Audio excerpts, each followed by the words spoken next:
what's going on, it's Earl, and back by popular demand, I'm grilling for you guys again.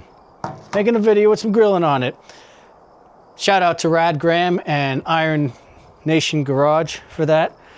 I'm not cooking bacon this time, guys, so you won't be able to smell that. I am cooking some burgers today, easy burgers. Today I'm cooking on the Weber grill. It's a propane grill. I did grow up with charcoal, and I used to cook on charcoal all the time, and charcoal I prefer. It tastes better, but to me, this is just convenient, and this one's pretty good here. So we're just actually doing some frozen burgers tonight. As you'll see, we got some better ones for the wife and I, and then some okay ones for the kids, if you know what I'm saying. Now, these are some really good Schweid & Sons ones, and they packaged them up from the butcher and they were on sale, but they fell apart when I was trying to. So this one kind of, you see a theme here. The sausage when I cooked it last time was falling apart, and anyway, but it's gonna be good. They're still gonna be fine. I'm gonna put these on first, and then I'm gonna put the smaller frozen ones on in a second here, and let these other ones go for a minute, and I'll be right back. Okay, before I throw these other burgers on, I wanted to show you something that I'm definitely gonna have to cook with one of these days here soon. It's about that season. I got this bad boy here, a Traeger, and I have not used that all winter. And I sometimes will use it in the winter time, but this year I ran out of pellets and just didn't get any more. But the other thing is I kind of like to cook inside more in the winter time. That way I enjoy the grilling more in the summer. But however, I did kind of grill a little bit this year, more than years past. Maybe it's because of the family, but I'll cook a lot on here at one time. But yeah, stay tuned for some Traeger stuff coming up. Oh man, I wish I was recording here. This hawk flew right by me, right by the grill. Do you see it on top of that, guys? Oh, if I had been recording, that would have been right by here. Man, I should have been recording. I always leave it on record. I guess that's a lesson learned here. There he goes. There he goes. Holy cow. Did I get that? I don't know. That is wild. There's actually like a crow chasing it. Anyway, so this is Norwegian Independence Day is tomorrow, on May 17th, and it's a big deal in my family, and I'll talk about that a little more later on in the video. But it was always a good reason for me to have some beverages. So as part of my sobriety I'm talking about here, where it's just another reason to party, right? Especially with it being on a Saturday. I mean, like, I gotta have one. It's Norwegian Independence Day. But I didn't even think about that until I just thought about it being Norwegian Independence Day. All right, carry on. Stop recording. Stop recording. All right, dinner time. Oh, let's turn this around for you guys. Sure. All right. What are you doing? What are you doing? What are you doing? Happy Saturday. Today is May 17th, which is Norwegian Independence Day, or as they say in Norway, but it's 17.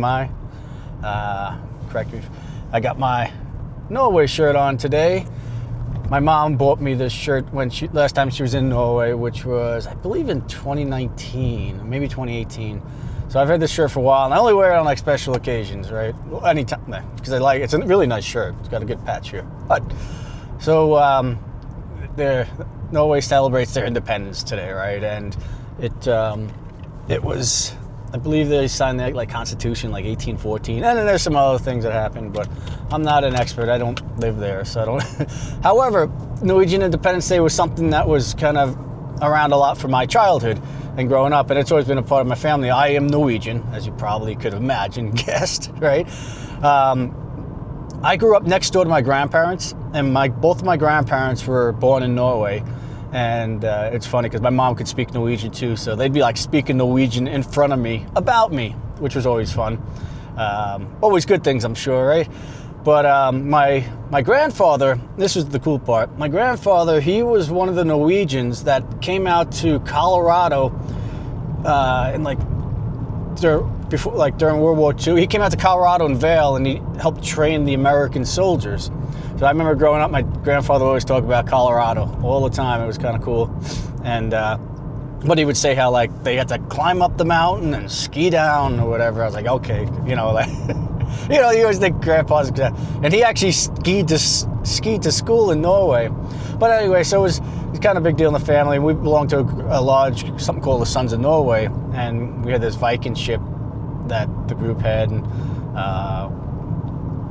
we would take it to Brooklyn for the parade every year, and then in October, which is during like Leif Erikson days in October, and we'd go down to Florida and race this ship and everything. So it was just a big part of me growing up and around a lot of Norwegians. And I have been to Norway. It is beautiful. I went there in like this June, in like it was like 97, right? But it was like in June, and it was only like dark for a couple hours. But it was nice.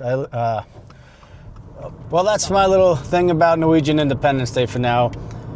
Looking forward to Saturday. I don't have like any plans right now for this, other than just hanging out with some family. I'm gonna make some wings tonight. I think I'm gonna get out the Traeger and make some wings.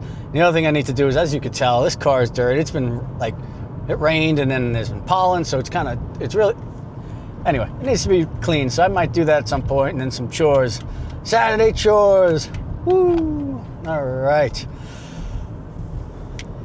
Talk to you later. The next day. Sunday, Sunday, Sunday. All right, for those of you who have made it this far in the video, I'll get a little real with you, some real talk on this one, and I'll tie it also to Norwegian Independence Day, the theme of the weekend. When I was young, I went to a Lutheran church and used to go to Sunday school and did all that stuff growing up, right? And I just found out this week that one of my friends that I got went to communion and confirmation with, he passed away. You know, so obviously we were the same age, right? And I didn't really know he was that sick. I thought he had something that was treatable because I hadn't seen him in 30 years or so, right? I live on the other side of the country, and but we were still friends on Facebook type of thing. And like I said, I thought he was sick, but I didn't really. But it turns out he had ALS. So, you know, it's real sad to hear that. You know, even though I haven't seen him in a long time, but it was one of those things. I know he's the same age, right? And it got me doing some reflecting, right, on, you know, just how quick things can happen and how quick life can change. And part of me is like, I almost want to double down. I won't double down, but like, I'm kind of glad I'm doing these YouTube things, because if something, God forbid, happened right away, you know, soon to me, then at least there's some of these videos that are out there to show who I am, and also, you know, I feel like I can. Have I done enough in this life, right? And you know, it's just things I reflect on, even though, especially when someone I knew was the same age as me, and it's just like way too young. It's not fair sometimes. It just doesn't seem fair. Like, he was a firefighter, a New York firefighter, and looks like he did some good things for the community. And I'm like, it's just sometimes it's not fair, right? For the good people. Nonetheless, so like I said, I will kind of just keep going with these videos, and that's the real talk I kind of had. Just, you know, how quickly life can change, you know. And so today, in a couple hours, I'm going to do something new, something out of my comfort zone. I was invited to play some racquetball. I've never played racquetball before, and you know, I enjoy athletics and sports, but you know, going to a place I'd never been to before, trying something different. I know it's not the most exciting news or anything like that, but I'm excited to, you know, to try it out and see how it goes. Nonetheless, that again, I say that a lot, I notice, when I do videos. Nonetheless, we could do a drinking game to that for those who drink. Every time Earl says this. All right, so we'll let you know how the racquetball goes, I'm sure. So let's live life to the fullest, I guess, right? And you never know. And I hate sometimes takes reminders for me to, I need reminders in my life because I forget a lot of stuff, right? And a reminder not to mess my life up so much, or like I did in the past, right? So I hope you guys got something out of this video. Like I said, if you watched it this far in the video, thank you so much. You're my people. I appreciate you. And well, till the next one. Peace.